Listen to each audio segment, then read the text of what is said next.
Deuce and Mo, Deuce and Mo, Deuce and Mo. They tell you what they know. Do it for Deuce and Mo, Deuce and Mo. Hey. Do it for Deuce and Mo. When it comes to the Kings, it's my favorite show. Do it for Deuce and Mo, Deuce and Mo. Hey. Do it for Deuce and Mo. When it comes to the Kings, big hopes and dreams as we cover our kings. Never cover the kingdom, but we loving our kings. And we covered your prayers as we doing our thing. Big Deuce with the par, Lil Mo on the screen. Solo or together, still do it for team. Never switch up for $1 or revenue stream. So we always got each other, balance out the beam. Deuce and Mo, and that's the end of the theme song. Do it for Deuce and Mo, Deuce and Mo. Hey. Do it for Deuce and Mo. When it comes to the Kings, that's my favorite show. Deuce and Mo. Hey. We are live. How you doing? Yeah. What up, Deuce? Hey, Morgan. Can't even say hi? Oh, you can't. I'm rooting for y'all. Left my Let's headphones go, Kane. in the trunk. Can't get them now.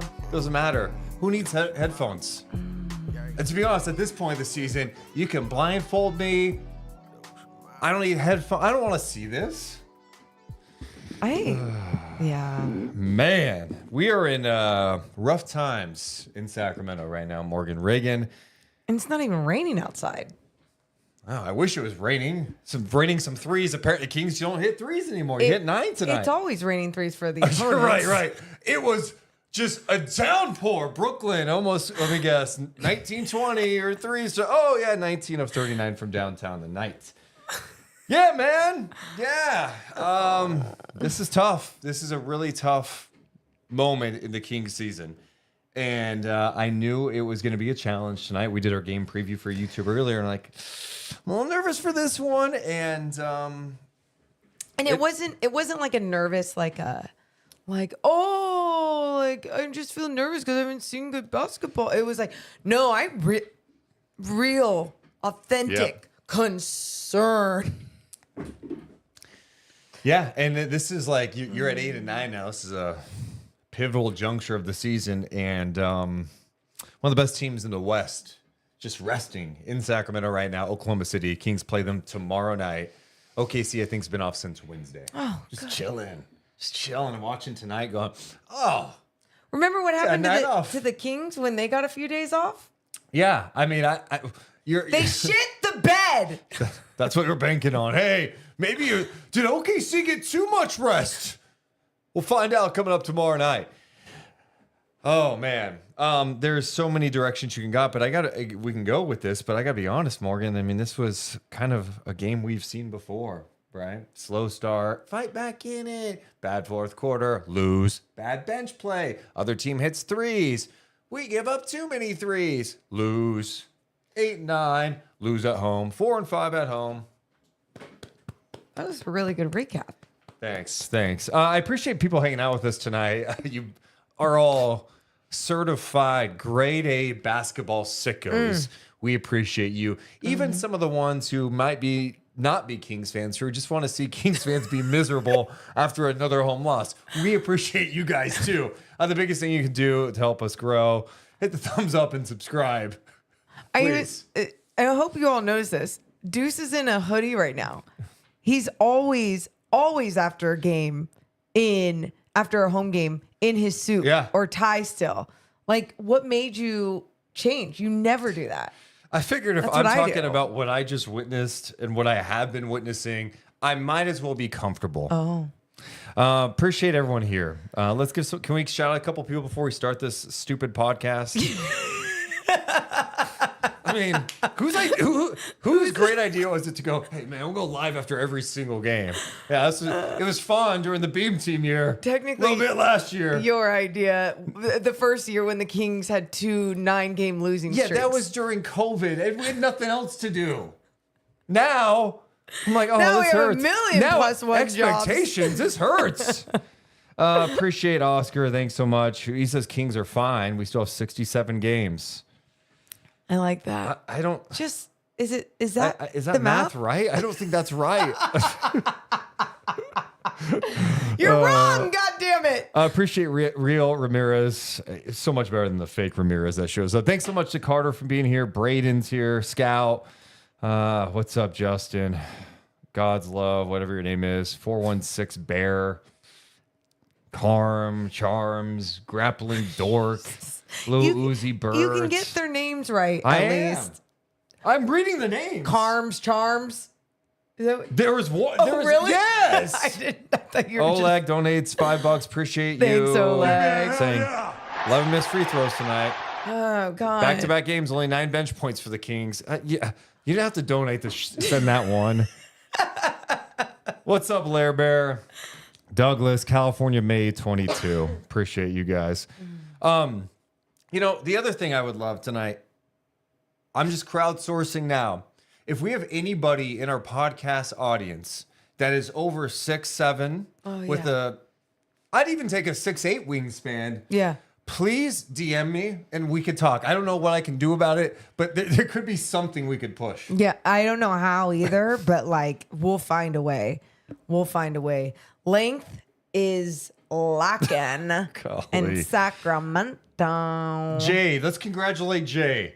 I said this roster is bad before game 1. Congratulations. Yay! Hey, Jay, My God. Everybody in the chat, give it up for Jay. He's happy he was right. There you Jay, go. congratulations. Man, you're getting unhinged juice tonight. When I'm smiling, when I'm upset, that's not a good thing. God. What are you going to do? Punch a wall? I heard Okay. at one point, I think it was last year, the team got together, the front office and everyone got together. I think it was for the Super Bowl, right? Huge party. Everyone was starving, okay? But the only thing available was wings. Monty would not touch him. I was just like, is that crazy?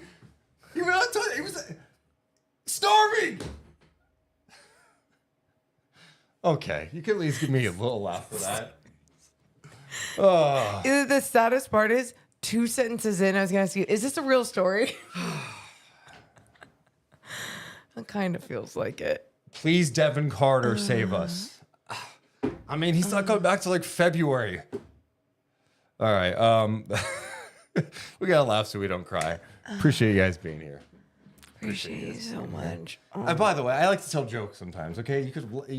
How come you don't laugh at that? Because that's why I should have asked 2 sentences in, is this a real story? Because at first I thought it was going to be a real story. I was like, wow, where is he going with this? I will say this.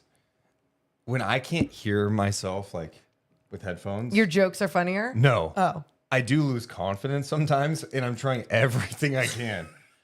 Trust me, you sound the same. Do I sound good? The exact same. Okay. You're good, kid. You're good. Man. Okay. Also, I'm a little offended tonight. This audience started to gather a little too large for a loss after this. Now I'm starting to think people are here just to see how we're going to react to this. Oh, let's see how the assholes who shoot off fog when they win a game, how are they going to handle another home loss? Idiots. Oh, we are live, Deuce. Oh, Deuce, you going to bark? Who's the dog of this game? We don't even have that anymore. Yeah, I know. Why don't we have that anymore? Why don't we? There's a reason. No. There's a reason. No. Oh, man. Oh, my All right. gosh. Should we start the podcast? Yeah. I need a massage appointment. Okay, you just turned down my mic. I know, because I was coughing. Sorry. All right. Deuce is on edge. Yeah, man. Let's start. Deuce and Mo. Come down. 3, 2, 1. Hit my music. Oh. All right. Let me try. I don't have Jesus. headphones. See, I don't have headphones. I can't do anything right. Deuce and Mo coming down. 3, 2, 1. Hit my music. Deuce and Mo. Deuce and Mo. Deuce and Mo. They tell you what they know. Deuce and Mo. Deuce and Mo. Deuce and Mo. The podcast that you know.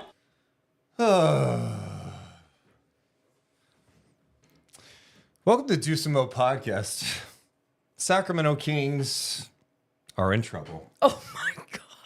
You're just starting. Yeah, I'm starting like that tonight. They are in trouble. Sacramento Kings on the home floor lose to the Brooklyn Nets. Nets, by the way, give them love. They play hard. Also down a couple of guys tonight, including Dorian Finney-Smith, Dennis Schroeder, some key guys. Didn't really matter because Cam Thomas, first team all bucket getter, dominated. Kings get off to a slow start. They had to try to rally back, took the lead, but kind of similar themes we've talked about after a lot of these losses. Morgan, Reagan. One team hits 19 threes, the other team hits 9. That's 57-27 advantage. Okay. One team is only able to muster 9 bench points, and then one team doesn't do much in the fourth quarter. That team being the Sacramento Kings, who had 15 points in the fourth quarter, 6 of 23, shooting 0 for 7 from 3 in the fourth quarter. You add all that up, that's a fat L. Sacramento loses on its home floor to the Brooklyn Nets, 108-103.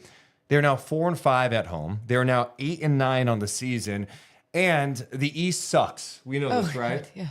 The East, the East, they're so terrible. Well, Sacramento has now lost to Toronto, Atlanta, and Brooklyn. I'm Deuce Mason. That's Morgan Reagan. How you doing, Don't Mom? ask. Don't ask. I'm not good. Yeah. I'm not. I got that like heaviness in my chest, like where it's not a panic attack, but there's panic in my chest. Yeah, because this feels like a very fragile time for this group. Yes. The West is unbelievably challenging, and now the Kings have the 4th worst record in the West. Oh, dear. Right? God. Yep. The only teams below them, I believe, are Portland, Utah, and who's the last team below them, Morgan? I don't know it. You should. Oh, the Pelicans. Oh, yeah. The Pelicans. Those are the only teams that are below Sacramento right now. The Blazers, Utah, and the Pelicans in the Western Conference. And the Kings are getting ready for a tough portion of their schedule, including the second night of a back-to-back coming up Monday night, taking on the 12-4 Oklahoma City Thunder before hitting the road to take on Minnesota. This is scary hours in Sacramento. This is I don't know where they go at this point. And what I will say right away, because I've been 20 games into a Sacramento Kings season many times before, and I never feel like this, ever. I never feel like this. Like, that's just not me. I believe in how long the season is, that, Sure. you can figure things out, blah, blah, blah. Or, this is what it is, but I didn't have expectations anyways, or whatever. My standards are always high of what I want with effort and the style of basketball I want to see, how I want players to be coached, all those different things. But what I feel right now as 17 games in, 16? Game 17 was tonight. 17 games in. I feel like my expectations were super high coming into this season because of the changes, the move that was made to add something along the lines of these guys being in their prime years and needing to kind of evolve off that, grow off that. And instead it's going the opposite way. So, and it's going the opposite way fast. So I'm feeling panicky inside my whole body right now. Yeah, I mean, that's what happens with expectations, right? The expectations are high now, right? I mean, we talked about this the other night, Morgan. We were driving back from San Francisco, and the Kings had lost to the Clippers. They were 8-8. I'm like, man, sometimes you wish you had the days where it's a few years back, low expectations, and you're 8-8 and celebrating. I But miss those guess days. That it doesn't feel good right now because you're not supposed to be like this. And it's also just what we're seeing too, right? Like, this Kings schedule has not been like super challenging in terms of opponents. The 15 and 26 that we talked about, okay, that was daunting. I get all that. But in terms of the opponents, it's only getting more challenging from here on out. Yeah. You had kind of an East-heavy schedule at the beginning, and you haven't been able to capitalize on that. Yeah. You fall below 500 at home. And like tonight, let's just start with tonight, and then we'll try to big picture it and all this stuff. Okay. Tonight, you get off to another hideous start. And after what happened last game against the Clippers, where they just completely outplayed you, I think the Clippers are a really good team, okay? I'm not saying the same thing about the Brooklyn Nets. I'm sorry. Fair. You can like admire what Jordi Fernandez has done with that group. You admire some of the pieces on their team and how they have played. But when you're a home take on the Brooklyn Nets, if you're a good team, you win tonight. And I expected the Kings to come out with a different level of focus and intensity to start this game. And what I saw was a Nets team that coming into this game attempts 48% of their shots from three, do exactly what they wanted to do, and that was rain down threes, hit 7 of 11 from downtown. Guys who are good three-point shooters on the Nets were getting good looks from three. And like, if I can't watch that. Like, you got to be locked in defensively from the start. And there were a couple of things I didn't like. Kevin Huerter was the guy that started the game on Cam Thomas. You've got De'Aaron Fox, and you've got Keegan Murray on the floor.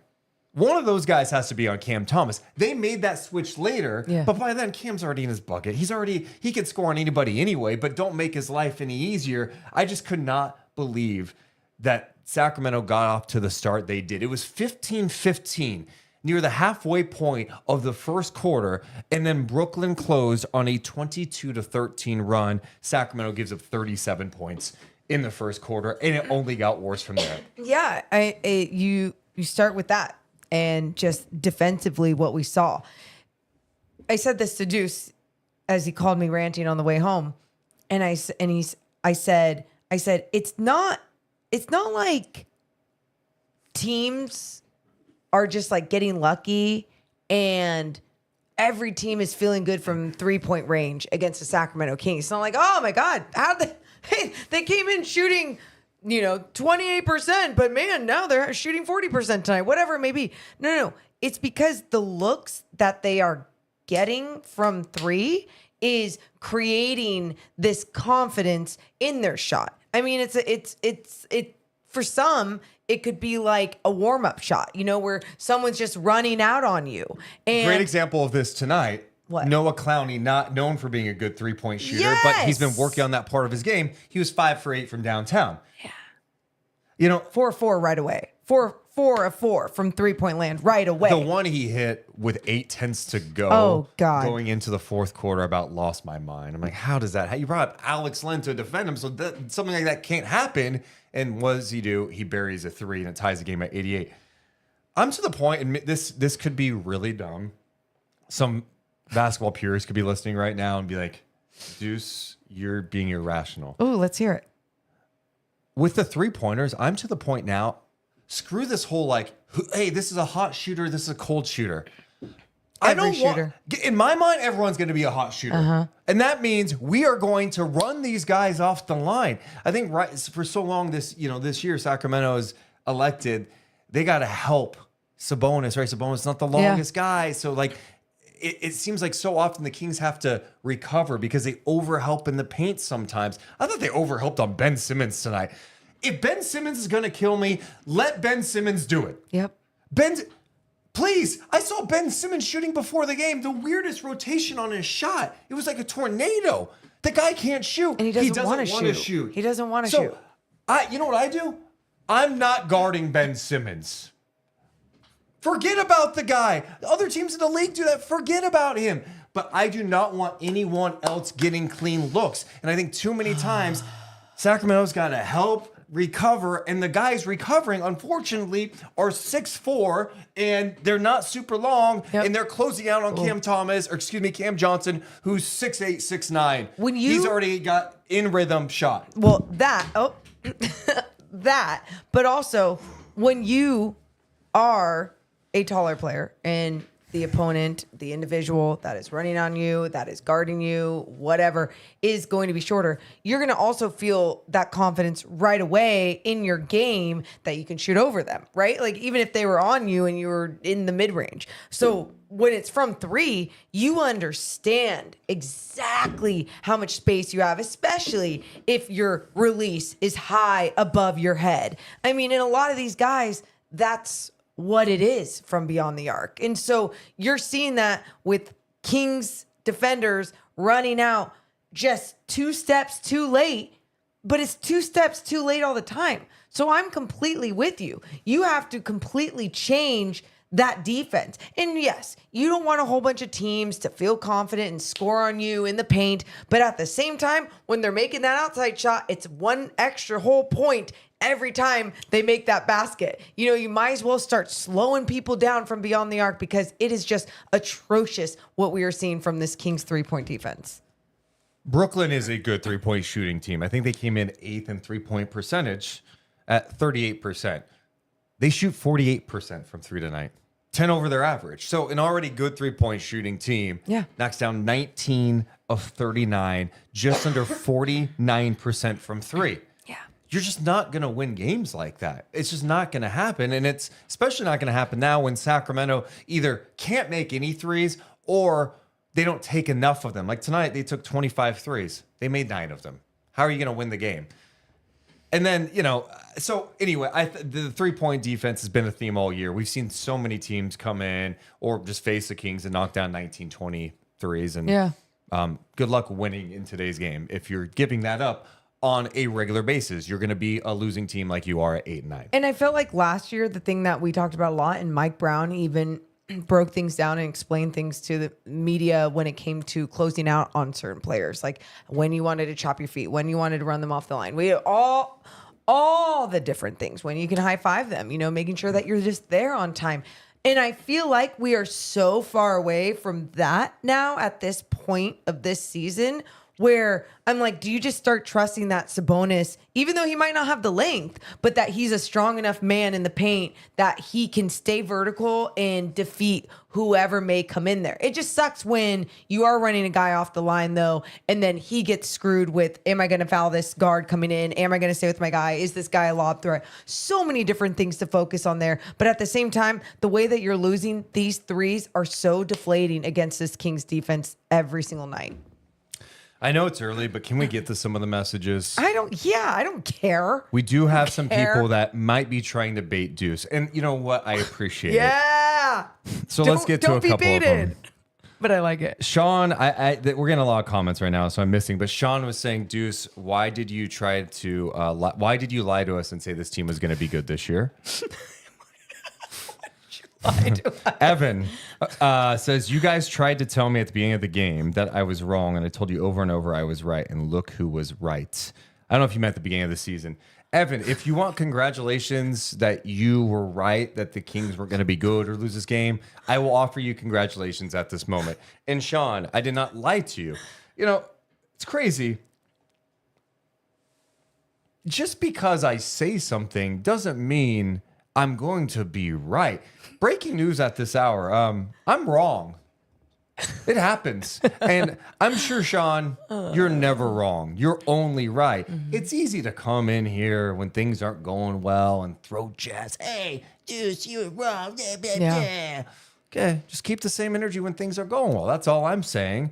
The Kings have not been a good team this year. They have been bad. There's no doubt about it. And it's frustrating. They should be better than this. I think they are playing below expectations. I did not envision this team being so shitty from 3. It's funny that Sean and whoever else said those things, because even when we were coming back from San Francisco after the Clippers game that we had to do at the NBC studios, there was a point, because we're frustrated too. And there was a point I said to Deuce, 50 games? I said, you said they're going to, and I started getting mad at him for lying to me, for telling me these things. But at the same time, he has the same response. It's like, what you want him to lie to you and not be authentic with how he feels from what he sees from the roster and what has changed. And your point to me, though, with that really quick, you're like, this team won 46 games last year with all the help health problems at the end of the year. And so this year they had DeMar DeRozan and they were healthy. So of course I just thought they were going to win 50. And I was like, fair.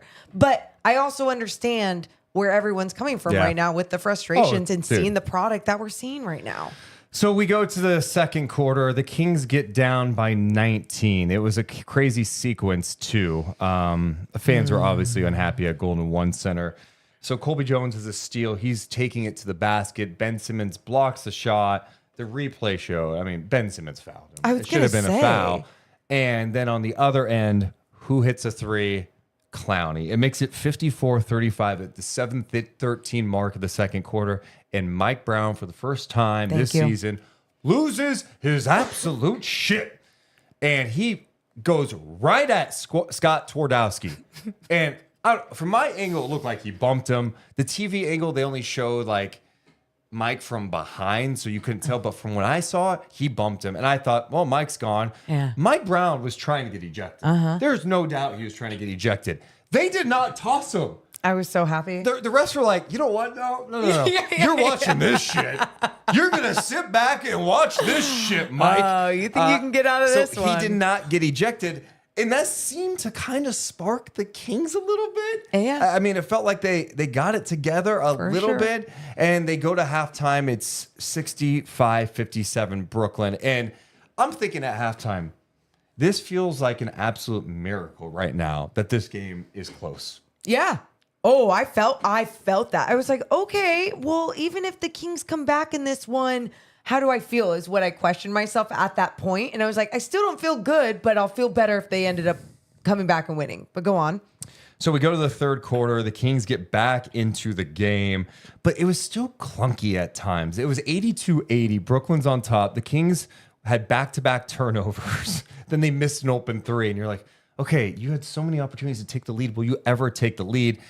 Well, they end up tying it. Keegan Murray with a fall-away jumper, late shot clock. He had no choice. Decides he's going to put the ball on the floor. Little jab step, turnaround jumper, ties the game at 82. And that was great. Keegan Murray had 8 points in the quarter. And then we mentioned the Clowney three at the end of the third. It's 88-88. We go to the fourth quarter. Morgan, I thought this game was swinging into the Kings' favor. I thought it was swinging in a big way. Couple of plays I loved early. Keegan Murray going hard at the basket to jam on somebody's head. He gets fouled. Great. Then at the 10-20 mark, Herter isolated on Cam Johnson. Blocks his shot clock violation. He starts screaming at the bench. The bench is fired up. The arena's fired up. It feels like momentum has shifted Sacramento's way. They're up 94-90. And then, knock, knock. Knock, knock. Oh. Who's there? Cam fucking Thomas is here. And I'm ready to take this game over because no one can guard me out here. No one. This was a tough moment because Cam Thomas comes back into the game, hits a three immediately, and then Brown takes out Keegan and Fox. You're trying to balance, we're saying, hey, you got to watch the minutes here, right? You got to be careful here. Well, Fox ended up playing 37, Keegan at 36. You take them out. I feel like you have to leave one of them in the game when Cam Thomas was on the floor. On there. And you're going, but we got Keon. Yes, but immediately, first of all, I thought Keon struggled with Cam. I thought Cam was too fast for him. I felt like Keon was out of position too many times. And Keon did some nice things. I'm not taking anything away. Cam Thomas just a tough cover. The guy who did the best on him was De'Aaron. De'Aaron made him work, forced him into some tough looks. He could still make big buckets. But taking Keegan and Fox out, they immediately got Keon into action, and the Kings give up switches too easy. And Colby Jones is matched up against Cam Thomas or someone else's switch, and Cam's ability to navigate, get into the paint, make tough shots, spray out for open looks. Cam needed a De'Aaron or a Keegan on him all night. Like he had like the way this man can play night in and night out, but the way he was specifically playing tonight at Golden One Center was absolutely incredible. He was a bucket, and I was just like, no one can stop him. That's a problem with your team, is when you can't afford to take Fox and Keegan out of the game because you do not have the personnel necessary to make life more challenging. You either don't have guys who are big enough, guys who are quick enough. It's just Cam took over. And a 94-90 game, they go on a 9-0 run. And it felt like, the Kings couldn't muster up anything after that. DeRozan missed so many good looks. That's another guy I'm just concerned about. I see a picture tonight on social media. The guy is showing up in the Kings drip hallway, where they take pictures of the outfits. Well, unless this is a style thing that I'm not familiar with, having something around your lower back, so his back's still bugging him. That's not good. That wasn't a style thing, right? Am I missing straight? I think it was Louis Vuitton. It was. It was some sort of back. I don't even know what to call it. A back brace. Brace or something that gives treatment to it. Thank you. Here's what I know. I've seen Tyrese Halliburton wearing it, and I go, that's not a good thing. It's not a good sign. And the Kings could not get anything going in that fourth quarter. Brooklyn only scored 19 points in the quarter. 19 in the quarter. But you had 15 on 6 of 23, 0 for 7 from 3. I'm looking back at some of the moments in this game, Morgan. Oh, my goodness. Okay. It's 105-98, 3:56 to go. The Kings miss 3 great chances. They get offensive rebounds. I hated this. Come up empty. Yep. Luckily, it doesn't come back to bite them. The Nets missed. The Nets are like, here, Sacramento, you can have this. Jordy likes you guys. Jordy said no Schroeder tonight and no Finney-Smith. Here you go. You want the win? DeMar DeRozan and 1. It's 105 on 100. Misses the free throw. Kings missed. They're back to missing free throws again. They missed 11, 20 of 31. Then 107, 100, 257 to go.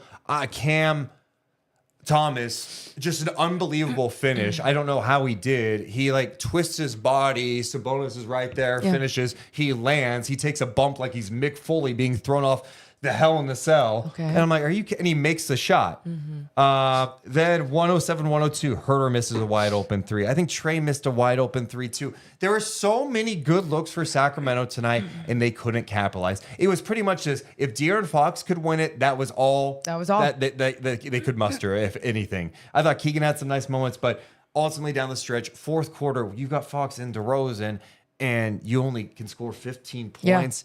Beyond disappointing. You're 8-9. The season is in a beyond fragile state. I just talked for 7 straight minutes. Sorry, Morgan. Thank you for. You know what? I really do appreciate that you were aware of that, because I was like, oh, cool. This is a podcast. It's usually a conversation, but Deuce. I had to go over the end of the game. I know. You know what? I couldn't tell how long I was talking because I don't have your headphones. Got it. Yeah. No, totally makes sense. Concept of time, headphones, duh. What I do want to say to that, I guess, to this game before we get to overall stuff. De'Aaron Fox is incredible at times. Yeah. And get him some help so we can win. Remember, I'm talking now. I know. I just had to throw that in. Yeah. I just had to throw that one in there. We're going to step a little back. He's in the prime of his career. So, God, I wish I was doing this podcast. If I see De'Aaron Fox playing in Miami and winning, okay. Go ahead. Oh, sorry. Morgan? Stay. Okay. Going back to De'Aaron Fox and seeing how he's been playing these last couple of games. It feels like in some ways when you look at these games and the Kings not winning in some of his incredible performances, it hurts. And it hurts because this is the conversation that we had in the beginning of the season, in the offseason, when it came to the contract situation and why he'd wait to sign. It's because he can make way more money if he, gets all NBA, all these different things. And it was like, yeah, no shit. If you can make $100 million more, whatever the hell more it was, of course that's what you're going to do. But when you see things like this happen with the team, when you're playing your best basketball and the right stuff isn't happening around you all the way down the list, you're going to feel a certain way. Do I need to take my talents elsewhere? I do not want those conversations to start. And sadly, when he's playing like this, these are the things that come up in my mind. So I can only imagine how everyone else is feeling. So we are spiraling together. We right are now. totally Oh my spiraling. God. I told you I wasn't well. Like, I'm not well. You're not well. And I know we're 17 games in this season, but it's like what I said at the beginning of this podcast. It's so different when you have the guys, just like Deuce said, in their prime, Domas, De'Aaron, in their prime years. And then you go, we're going to get a big fish. We're going to get DeMar DeRozan and make this all. Keegan's going to step up in year 3. And by the way, Keegan responding tonight, unfortunately, it was a loss, but the way he responded and just was aggressive, but it wasn't only aggressive. I didn't see his shoulder slump when another foul was called on him, and he's like, that's a bullshit call. You know what I mean? He missed some great open looks in the corners early in this game, and I was like, are you going to keep it up? That guy was aggressive tonight, and thank you. I don't know like what went through his mind the last day or two. He needs to play with that type of force every night. And he can. I need him not to give any shits anymore. Thank you. Don't worry about DeMar, Domas, anybody else. Go get yours, dude. You are too... Seeing how him attack the basket, he had a ton of dunks tonight. He had that play in the mid-range. I've joked about this in the past. Sometimes Keegan is at his best when it's late shot clock and he is forced to like do something. And what did he do? You know what I'm going to tell? Keegan, in your head, every time you have the ball, there's 5 on the shot clock. Go make something happen. That means go create something, go score, get to the free throw line, get me a big rebound. Don't be afraid to take shots. That's the version of Keegan Murray I have to see every single night. And on top of that, you know, obviously what he's doing on the defensive end, it's just like how much you can rely on him on the defensive end. So then when he's adding that to his game and, you know, 21 points, I just wanted double figures, you know, but a 21-point game in a game like tonight when you needed a lot, yes. And when I say when you needed a lot, because you had 9 effing bench points. 9 all from Keon. Bench points. All from Keon Ellis. That is unacceptable, especially when Mike Brown is finally like, okay, I want my guys to play 35 minutes and I want to go in and rotate some other guys in. Who's going to contribute? And when everyone's telling him to do this and then nobody's stepping up to the plate, I just don't understand it, especially after like Trey Lyles in his 19 minutes. I think he played 16 minutes the other night too, but in his 19 minutes, when guys were out, he's crushing it. But you're telling me in those 19 minutes, he still couldn't have that same type of flow? I'm just confused. I feel like I'm missing something here. Well, and that's the other thing. Like you said, the bench. Shit. And you are missing a key bench guy in Malik Monk. Sure. We can acknowledge that. Sure. But the Kings bench was a question even with Malik. Yeah. So you have guys that you're not comfortable playing, right? Like even so you signed Doug McDermott, okay? You waive McDaniels, who's a wing, and look, McDaniels is not in the NBA right now. So I'm not trying to proclaim like, hey, they missed here. You can always use shooting. I get that. But now I'm looking at going, okay, if you're not going to play Doug, then he's holding a roster spot. And then when he's out there, like he's a liability they're on going the at defensive him, end. right? Yeah. I need someone that can be long and can maybe hit an open 3. Doesn't have to be an elite 3-point shooter. Now you're going, oh, good job, Deuce. You want a 3-and-D guy? Yeah, I do. And that's the thing. I think there's been too many times over the last couple of years where Sacramento has missed on moves, subtle moves. We all focus on the big ones sometimes, like Siakam, okay? Yeah. Or OG, or, you know, over the offseason, Markkanen, okay? But that's not the only moves you can take a swing at, right? You think about how some other teams just got better, right? Even in free agency. Yeah. I guess someone like Kyle Anderson. The Warriors get him. Like Kyle Anderson was available for anybody to pick up, right? I know. You look at what Dallas did, right? I know. Getting Najee Marshall, right? Trading for PJ Washington and Gafford. You look at the Clippers. Look what the Clippers did. Derrick Jones Jr., Chris Dunn. Like these are the subtle moves that can really elevate your team if you get the right guys. And I don't think the Kings have enough of those. And if you get, more of those right tweaks or pieces, and then you have the right system. I think the system is there. I mean, we saw it in place before DeMar and Sabonis went out with the back. There was a flow there. And the flow was a little bit of everything. It was a little bit of De'Aaron. It was a little bit of DeMar. It was a little bit of Sabonis. It was, even Keegan was still just kind of finding his groove in those moments. Obviously, Malik Monk was in that realm of things. But my point to that being is I feel like Mike Brown can get the most out of whatever pieces he has. But right now, maybe because of that one added extra star player, however you want to say it, it's like, hey, you all have freedom. When maybe they all need a little bit more coaching and discipline. I don't know. I mean, I obviously... They have to... I'm not seeing that behind the scenes. When you have the fastest player in the NBA, yeah, you have to play fast. But you also, like, this is the challenge, is we keep talking about, the King, like, that's the one talking point that people will bring up, and I understand it. It's like, hey, the Kings look different. Maybe the ball's not popping like it used to. I can acknowledge some of that. But part of this, too, is when you have guys who you are counting on to be legitimate three-point shooters for you, not making threes, changes everything. It screws up your offense. Yep. Your offense is going to look different. Your offense is going to look completely different if Trey Lyles isn't making threes. If Kevin Huerter is shooting 30% from three. If Keegan Murray is shooting 30% from three, yeah, it's going to be clunky. Well, that and something that you and I talked about before, Domas Sabonis. I was like, oh man, he didn't have any shot attempts until the second quarter. Well, he couldn't attempt any shots because he kept losing the basketball. How many turnovers has he had in the last 3 games or whatever your stat was? Well, he had 4 tonight. He cleaned it up later. But in the last 6 games, he has 31 turnovers. Okay, yeah, that's a really bad number. That's missing out on possessions, offensive possessions, where he could have had a shot attempt, where Keegan could have had a shot attempt. That ball being turned over leads to so many different things being very bad.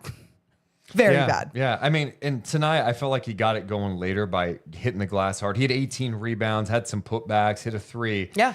But early on, it was just like, be stronger with the ball. Like, I know guys are banging with you. Can you not travel? Like, let's work on that too. Like, we got to lock in. This is like an important stretch here, and it's a fragile stretch, because if things continue to go like this, all bets are off. Who the hell knows what direction this goes? You know? And I'm trying not to go there yet. Don't but spiral like yet. we all know what we're thinking here is like, this could, will they blow it up? What kind of crazy changes are made? And that's why you have to come together and figure this out fast. Yeah. And it's on this front office to look and go, okay, like, I know the trade deadline's February, but like, is there something out there? Is there a free agent? Is there a tweak? Even internally. Okay, Mike, Orlando Robinson, I know he's not perfect, but like, if you need a little more size out there and a guy who will shoot a 3 as a big, throw him in there a little bit. This is the other thing too. I and I could be wrong, but what I feel like with Mike Brown, his standards as a coach are so high up there that like, if you do have a mess up and you're getting these opportunities, it's like all trust is lost in so many ways. And I felt like with Orlando Robinson, when he played in that first game, he had a 3, he had a big rebound. He was like playing big. You love to see it. And then he came in a different game when those guys were still out, and it just felt like, ooh, are you raw out there? Like what's the struggle? So sure, but here's my counter to that. What? The guy missed a lot of camp, and to start a regular season with a sprained MCL. He's getting back into shape. I'm not saying I wouldn't give him more time. I'm just saying saying what I think Mike Brown feels. I don't know. And this is where, again, you guys will make fun of me, and you guys could find old podcasts where I bring up, hey, why don't you just play this guy? What do you have to lose? I'm not even saying that what do you have to lose. There's definitely, I remember, and I think I said this last podcast, there was like one part during a King season where I was like so irritated seeing Corey Joseph that I was like, just put Kyle Guy in there. It can't be worse. Okay, I am telling you, I'd throw some Orlando in there. I like where you're going with this one. I know who. And Isaac Jones. Yes, I'm with you. I have seen enough from Isaac Jones in his G League appearances, but even in the brief glimpses we've seen in Sacramento. Yes. Here's what I do know. This guy will close out Okay. And he's got like a 7+ foot wingspan. I think it's like 7'2", 7'3". He can close. He's great at closeouts. He has good feel for the game. He doesn't knock down threes. Breaking news, no one knocks down threes on this team. So you know what? Give me the guy in Isaac Jones who can close out on the 3-point shooter. And he's so good with verticalities. I was going to say, he's disciplined. Got length. He can block shots. I was going to say he's disciplined too. The thing he's got to get better at, rebounding. But I just think, like, I'm looking for an injection right now. And everyone can, I know what other fans are thinking right now. Trade this guy, fire this guy. You know what? None of that is happening right now. So I'm trying to beat OKC tomorrow. I'm trying to focus on who is here right now, figure it out. And I'm trying to come up with solutions. Isaac Jones, I know you were in South Bay tonight. We Get need your you on a ass back plane. here. You got to play tomorrow. You know, like, those are the... Hell yeah. Last year, you didn't see Keon Ellis a lot throughout the season, stretches. And then when Mike was forced to play him, look right? at what he did with those opportunities. How he impacted things. And then you found out a two-way guy that turned into a guaranteed deal because he's a good player and he's really good defensively and probably could make the case he could start. But like someone like Isaac Jones, I'm telling you, when this Kings team is lacking things that we talk about, like they need size, they need length. They've got someone on the roster, not perfect, not the perfect solution, but someone that I've seen enough in his G League appearances and even in Sacramento that he could help you. Take a breath. Calm down. Good.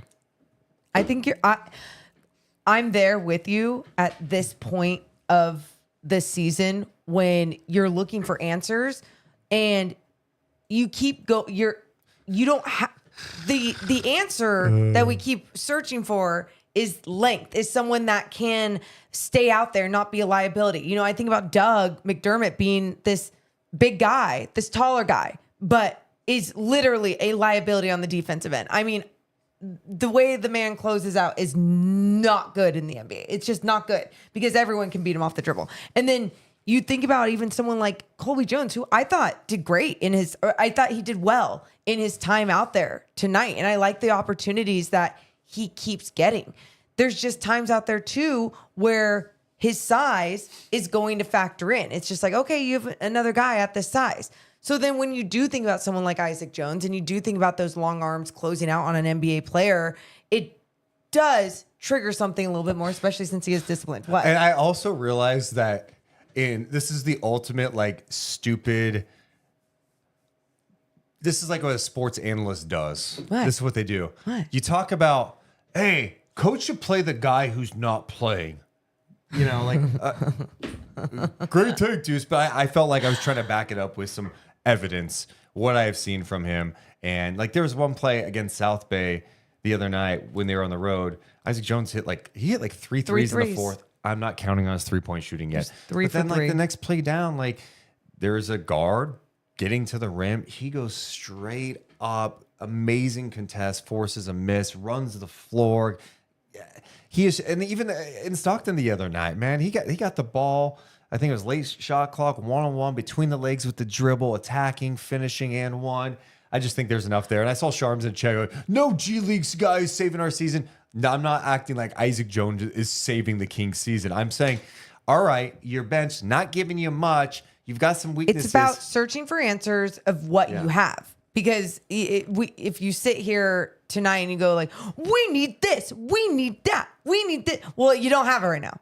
So how else can you try and create these tweaks? And that's with just kind of looking down at what you have. And also, I mean, also just keep asking for more from your guys. You know, it's like... I don't know, like, how else do you say what? I'm just laughing. You don't have to react like that. I'm just laughing. Now we're going to get into it. Do you want to fight? No. Relax. Well, what? Just Jay was like, damn, we're asking for Isaac Jones. It's bad. Please don't let that be your takeaway tonight. I've said a lot of other things tonight. Don't just say that was my solution. You son of a bitch. I mean, it's just like times aren't great. Times aren't great. What would you do? What would you do? What would you do if the Kings lose? Okay. What song is that? Never mind. Like, again, this is you think you're singing a song and people know what you're singing. What are you singing? I don't know. I forget what it's called. Is that really bad? Wait, what are you doing? What would you do, everyone?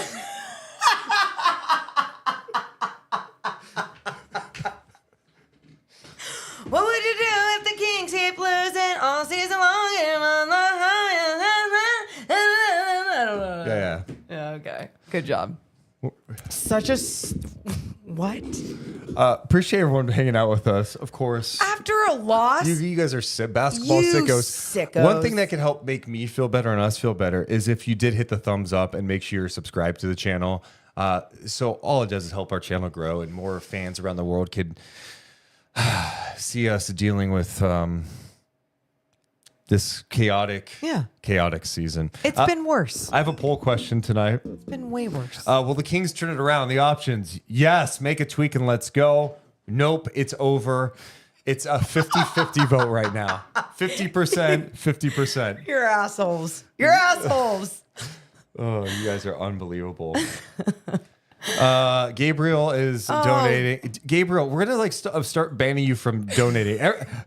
Gabriel spends all his money on telling us who the Kings should trade. Anyway, Director of Rec donates $2. We're 0-3 in the post-Royale era. His curse begins. Bring him back. Bring him back. Bring him back. Bring him back, huh? Yeah, bring him back, please. Royale is still here. We can all see your mouth moving. Just pretend like you're dead. Okay.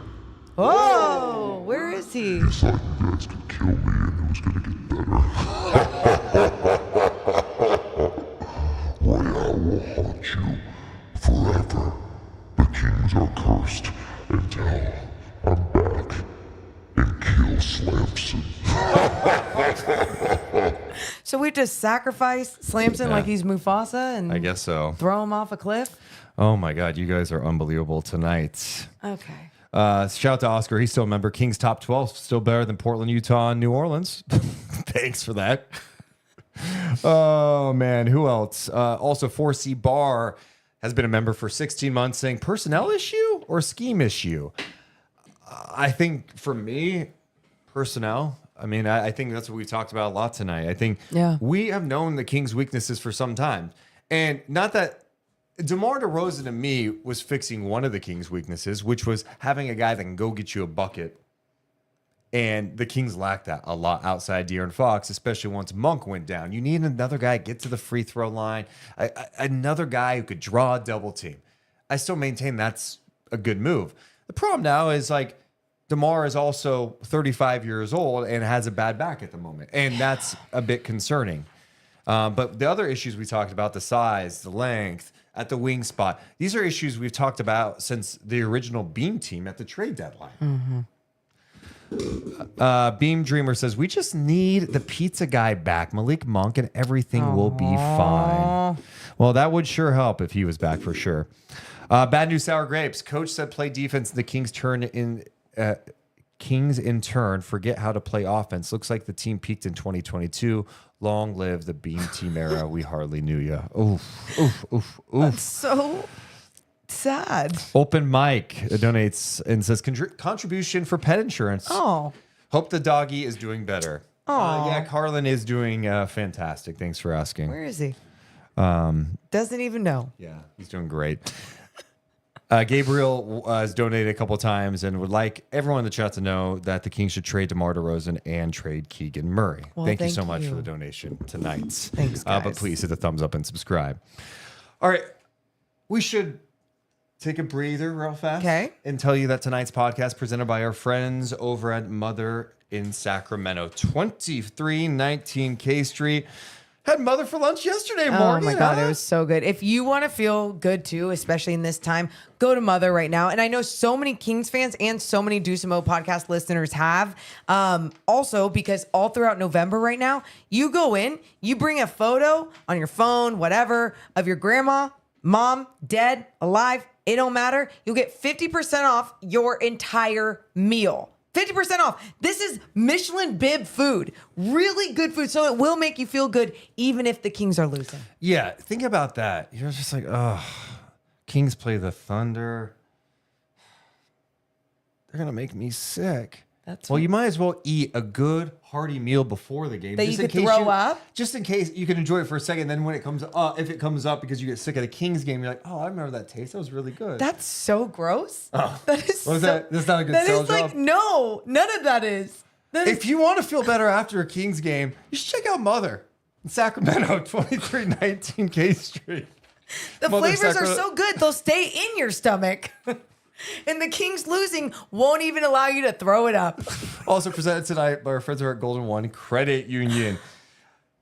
Kings fans, do me a favor, scan the QR card on the screen, and you can see their range of products and services to help start your financial journey today. And Kings fans, this one's for you. Golden One is the official credit union of the Sacramento Kings. You can get up to 50% off Kings home games through Golden One's online discount ticket portal and 15% off merch when you use your Golden One credit card at the Kings team store. Yeah, you guys, so many of our listeners, once again, have scanned this QR code, have become members because they've heard only good stories about becoming a member. You raise that card up in the sky. Scott Freshour says, hey, you're getting upgraded to the lower bowl. I know someone else that has reached out to me and said that during their playoff year, oh, yes, not too long ago, during their playoff year, they won tickets to a Kings playoffs game, and they just said it was one of the best experiences of their life just because they were a Golden One Credit Union member. Some would argue a once in a lifetime opportunity. No. Maybe? No. God, you're awful. Go to goldenone.com.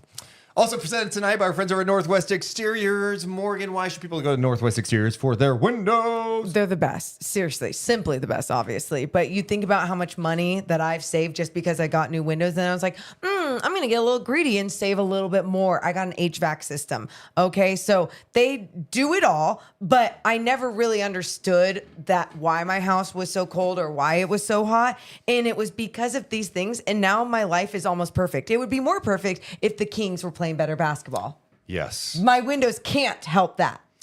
No, but they can help make you feel safer. They can help your energy bill go down, and it just makes your house look sexier. Ooh. Northwest Exteriors is offering to give you a $109 window buyback offer. Plus, they will donate $20 to the Warrior Foundation Freedom Station. For each window purchase, the foundation supports veterans. That offer expires December 29th, 2024. So check out their website, northwestexteriors.com, because Morgan Reagan, they are simply the best. Trust Northwest. Thank you. Hey, Chad, any ideas who we should make our simply the best player of the game? I would say De'Aaron Fox, but did you make it Cam Thomas? Cam Thomas tonight. I mean, simply he the best player of the deserves- game. Dude is just such a bucket. Also a member of Deuce Mason's fantasy team. Cam Thomas, 34 points, 6 assists. He did on 11 of 22 shooting. He was 4 of 10 from downtown, 8 of 11 at the free throw line.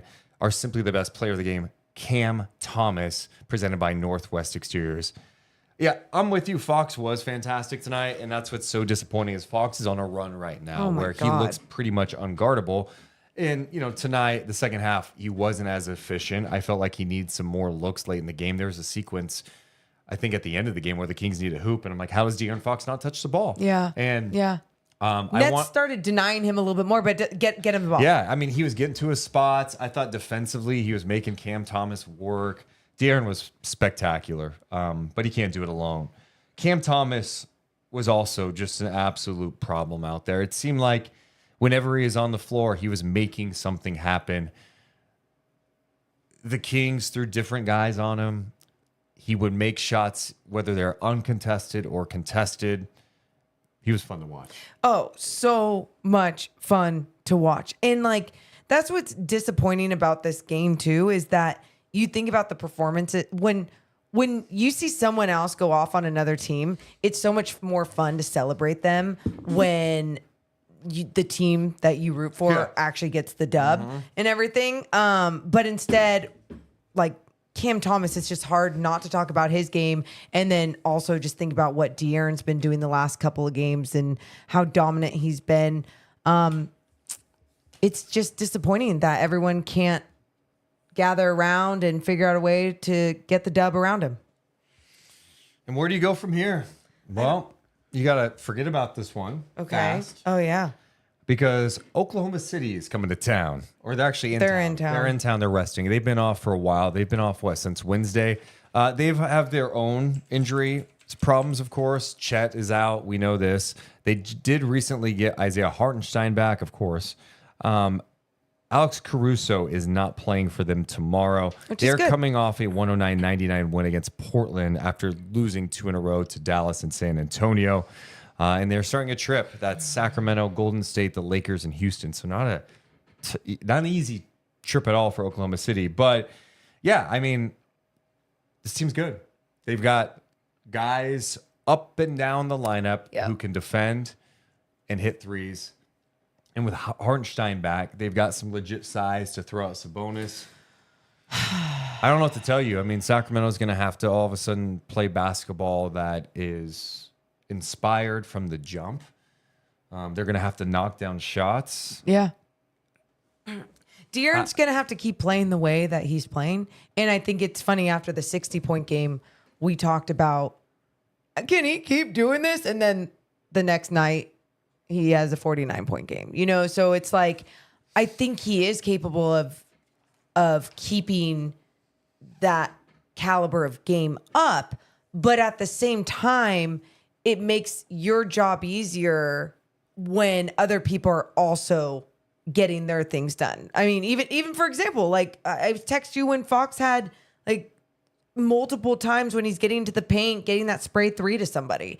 Keon at a point, and then Keon actually made it. And when those moments happen and you think about everything that De'Aaron is generating when all defenses have to collapse on him and pay so much attention to him, you have to do your job if you're his teammates.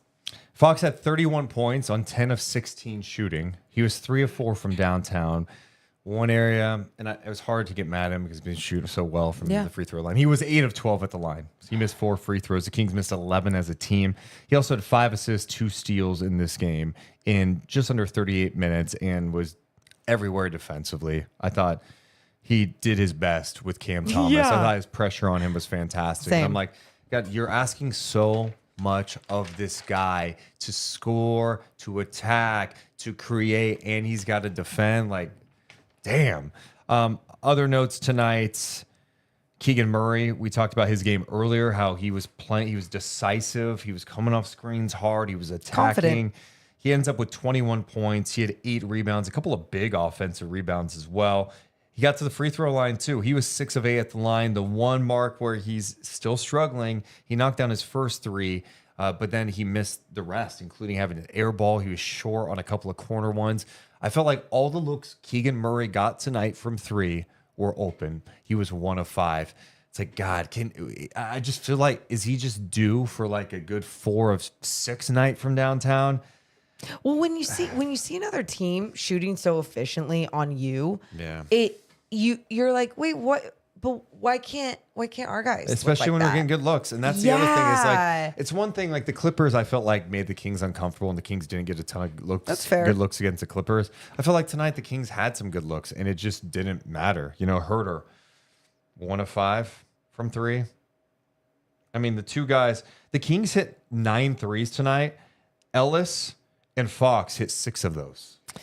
And that's my, with other guys stepping, because like Kevin also had those moments defensively where you were just like, hell yeah, let's go. Like, if the Kings won, could you be in the running for defensive player of the game? I mean, obviously you think about what De'Aaron did on Cam Thomas and everything as well. But like the other part of your job is making those shots. Like, that is why you're a shooter. You're out there. That goes for Kevin. That goes for Keegan.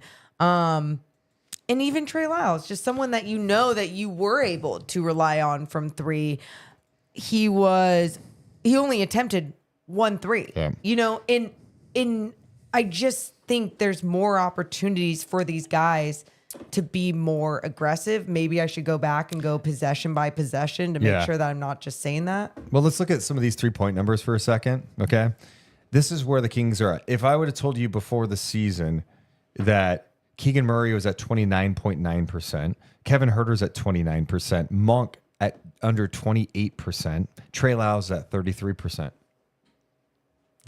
You'd be like, oh yeah, the Kings are like below 500. And this is it. Like the guys that you count on to knock down shots for you, that take a high volume of 3-point attempts are not doing that. De'Aaron's up to 35.6. That feels like that's kind of standard for him. Sabonis has dropped off a little bit. He's not taking a ton. He's at 39.5. Keon, after that big night the other night, he's up to 43%. But even DeRozan's, dropped down to 31. So you just the main guys I just talked about are the ones you count on to knock down threes, and they're not doing it. Like it's just I want to see one other stat more. I know we're winding down because we got a game tomorrow, but this is something I try to keep track of is how players and the team is shooting on wide open or open threes. And we're going to look this up right now. So on open threes, Sacramento is getting, where are they at? Sacramento's getting 13.6 open threes per game, 13.6. And according to NBA.com, open means a defender, the closest defender is within 4 to 6 feet. Mm-hmm. You know what they're shooting on those attempts? Let's see. If I had to guess, 27%. 26.1%. Hey, I was close. That's dead last in the league. 26.1%. Really okay? Like that is cool. Insane. Where are they at on wide open threes? That's with, okay, on wide open threes, they're shooting 39%. That is a defender 6+ feet away. So good. Wide open threes. But 4 to 6 feet? Like, that is crazy, Morgan. Now, one more before we go, because I want to look at how players specifically are doing on that regard on this Kings team, because that will tell a lot. So on open threes, let's go Sacramento. I love all the stats. You're really good at looking up. Thank you. This stuff. On the fly. Okay. So this year, the guy who's getting the most open threes on the team is De'Aaron Fox. He's getting 3.4 a game, 27.3%. Okay. Kevin Huerter, 25%. Keegan Murray on open threes, defender within 4 to 6 feet, 19.4%. Malik Monk, 31.3%. Doug McDermott, Mr. I made threes my whole life. I come to Sacramento. I've been infected by the Marco Bellinelli disease. Or Royale. But yeah. He's at 26.7%. I mean, that's crazy. Yeah. And then let's look at wide open threes. I know Sacramento's been better in that regard. Wide open threes. Malik Monk on wide open threes this year, 26.9. Trey Lyles, 37. Okay. So some of these numbers aren't as depressing, but still. But wide open, I mean, that's what you're supposed to do. Yeah, that's what you're supposed to do. You're right. Yeah. So this team needs a lot. And I feel like sometimes we become a broken record on these podcasts where it's like, yeah, they need length, they need size, they need some versatility, athleticism, and they need shot making. You've got a guy in De'Aaron Fox who is in the prime of his career, playing the best basketball of his career, has turned into one of the best two-way guys in the league. Who else is with him? Who else is going to be there consistently? That's going to be the challenge. And consistently, who else can this team get to help? Making the playoffs 1 year is not legit. Like, so now we are all excited for a 16-year playoff drought to come to an end. But now it's like they missed the playoffs 17 of 18. Do you want that to become 18 of 19? This season can still turn around. The season can still turn around. But the powers that be have to make something happen for it to get there. Will they be able to get it done? Or are we headed to something that could be ugly? I don't want to go to ugly land. I thought it was funny. I know you've thought it was funny. I don't want to go to ugly land. It's just like, dude, I did this whole podcast today by yourself without headphones. How did you survive? I need you to sing me a song to give me credit for fighting through it. You can get a little emo on me. It's fine. I can't get no da-na-na-na-na-na headphones. No. I was like a Kings related song. You can play like a little emo song. I see. He's setting me up. But can you even hear it? I can.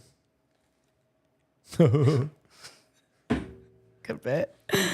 Before you sing, Yeah, because Director of Rec just donated. Can you give a shout out to my sister Cynthia? We are going to the Oklahoma City game tomorrow for her birthday. Hope the Kings light the beam for her birthday. Oh, okay, Cynthia. We're definitely gonna hope that for Cynthia. Yeah. We won't count on it, but Happy Cynthia, birthday. happy birthday.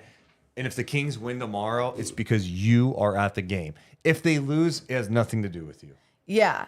Because it's your birthday.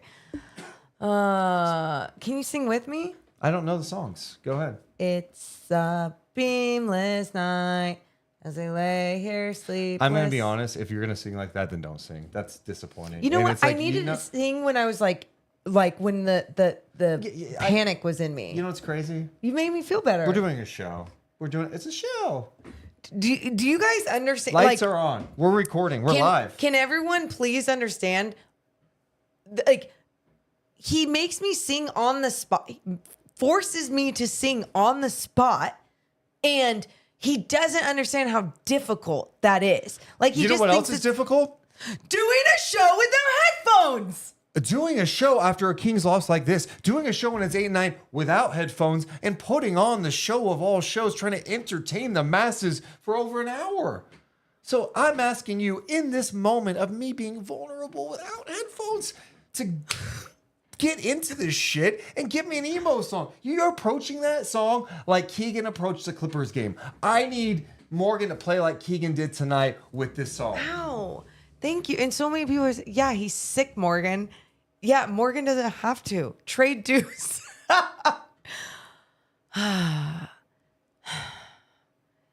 It's a beamless night as I lay here sleepless. It's a beamless night as I'm waiting for you. There's no victories when you're not shining. And now my soul is as dark as the sky. And maybe I don't even need you. And maybe I don't want to see you. And maybe you're just nothing but a dream.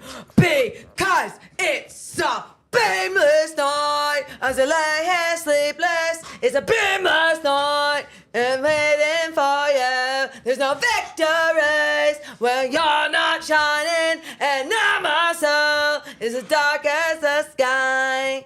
You hit me twice in the last 3 minutes. Thank you for doing that. You're welcome. We'll be doing this again. Oh, not that song, hopefully. Monday nights. That's tomorrow. That's in an hour and a half. It is. Kings and Oklahoma City. I hope you enjoyed this vent sesh. I hope we can make you laugh so you didn't cry. We'll get through this together, and hopefully this is the low point of the season. I'm going to say that tonight. I hope this is the low point. I hope tonight. Hey, me too. I hope we look back at this and go, hey, dude, remember they lost to the Nets? When you threatened to kill me to sing it. Oh my God, can you believe it? They beat the Celtics twice in a row. They smoked Cleveland. Oh my God. That was so funny. What a funny time. And we were panicking for what? Remember that one guy in the chat that said, hey, Deuce, you're wrong about 50 wins? Yeah. We're at 55. I'm wrong. I'm sorry. Seriously, appreciate you guys for being here tonight. Awesome. If there's anything we missed or things you want to talk about, drop them in the YouTube comments after the show. Make sure to hit the thumbs up and subscribe. We love you guys, but we gots to go. You all have a wonderful rest of your night. See ya! Deuce and Mo, Deuce and Mo, Deuce and Mo. They tell you what they know. Deuce and Mo, Deuce and Mo, Deuce and Mo. The podcast that you know.